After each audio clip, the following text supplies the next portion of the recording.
আমি এখানে থাকবো, এখান থেকে আমাকে কেউ সরাইতে পারবে না।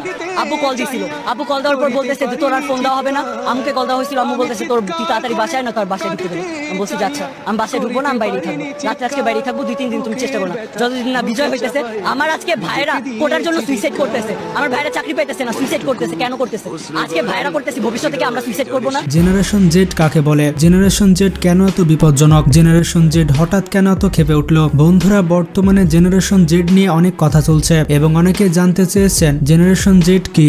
ভাই ওই যে কালকে দাঁত মারি দিয়েছে, ভাই ভাই শুট করেন এটা ক্লিপ রে, এটা কেমন ভিডিও, ওরা কারা? ওরা কি আমাদের বন্ধু? ওরা কি আমাদের বন্ধু? ওরা সরকারের গোলাম। ওরা পাঁচাটলে মানে না চাটলে পাঁচাটলে সঙ্গে না চাটলে জঙ্গি। দেশ টাকার বাপের কেনা না, লাখো শহীদের রক্তের বিনিময়ে দেশ। এবং জেনারেশন জেড কেন এত বিপজ্জনক? আপনারা সম্প্রতি বাংলাদেশে দেখতে পেয়েছেন জেনারেশন জেড কতটা বিপজ্জনক। শেখ হাসিনার 15 বছরের রাজত্ব তারা 15 দিনেই শেষ করে দিয়েছে। তাদের এইরকম ভয়ঙ্কর রূপ এর আগে বাংলাদেশের মানুষ খুবই কম দেখেছে। মানুষ ভাবতেই পারেনি যে জেনারেশন জেড এভাবে জেগে উঠবে। 80s জেনারেশন, 90s জেনারেশন, আর এখন এসেছে জেনারেশন জেড, বা অনেকেই বলে থাকে Gen Z. Basically generation Z বলতে তাদেরকে বোঝায় যারা 1997 সাল থেকে 2012 সালের মধ্যে জন্মগ্রহণ করেছে।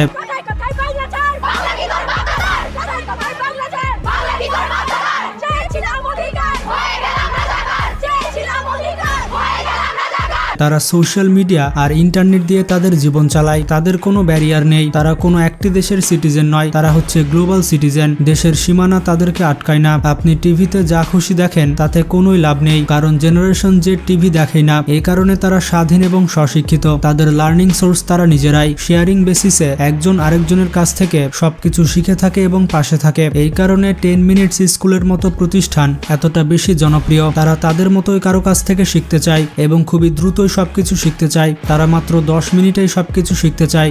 এই যে দেশের আইটি সেক্টর নিয়ে আমরা এত বেশি বড়াই করি, এই সেক্টরের লাইফলাইন কারা? এই জেনারেশন জেডি হচ্ছে এই সেক্টরের লাইফলাইন।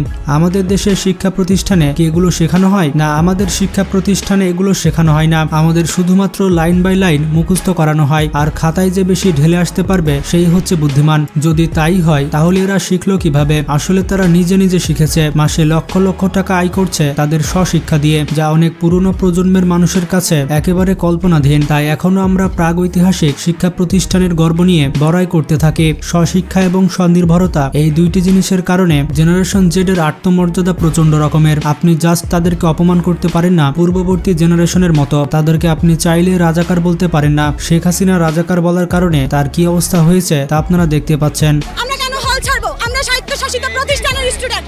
সরকার এখানে নাক গলাইতেই পারে না। They have no right. বাঘকে মাঠে নামাইয়েন না, শান্ত হিংস্র বাঘিনী বাঘকে মাঠে নামাইয়েন না। এগুলো তো যুবক। আমরা তো অযৌক্তিক কোনো দাবি নিয়ে এখানে আসিনি। আমরা বলি না কোটা বাতিল করেন, আমরা বলছি সংস্কার করেন। আমরা মেরে বের হবো, লাশ হয়ে বের হবো ওখান থেকে।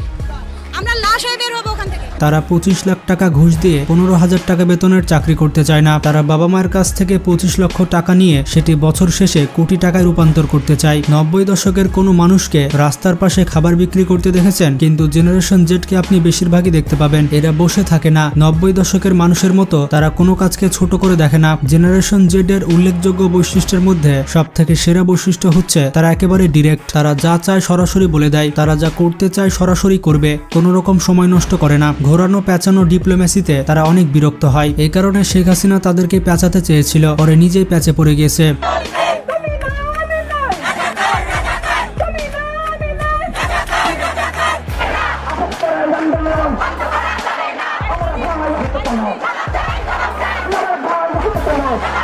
এবং যেহেতু তারা পৃথিবীর সবকিছুরই কম বেশি জ্ঞান রাখে তথা মিনিটে মিনিটে গুগল করে, তারা ভালো মতোই বোঝে কোনটা মূলা ঝুলানো আর কোনটা আন্তরিকতা।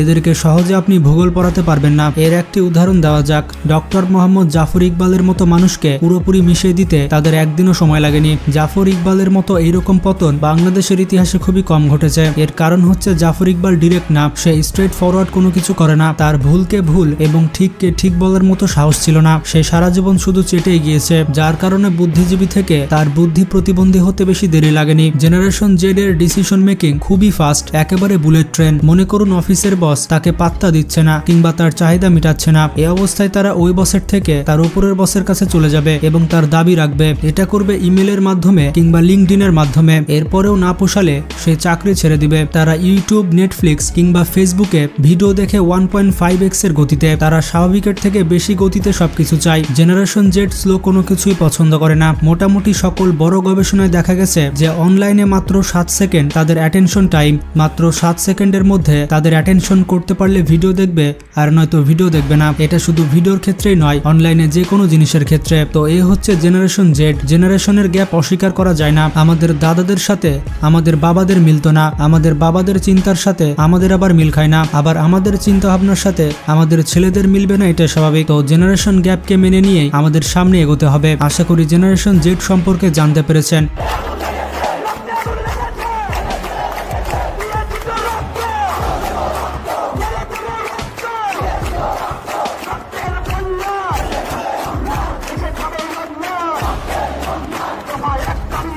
ভিডিওটি ভালো লাগলে একটি লাইক দিতে পারেন আর জেনারেশন জেড এর কাছে শেয়ার করতে পারেন। আশা করছি জেনারেশন জেড এর দৃষ্টি আকর্ষণ করতে পেরেছি, তাই জেনারেশন জেড এর কাছে রিকোয়েস্ট থাকবে চ্যানেলটি সাবস্ক্রাইব করার। তো ভালো থাকবেন, নিজের খেয়াল রাখবেন আর এইভাবেই দেশকে বাঁচাবেন।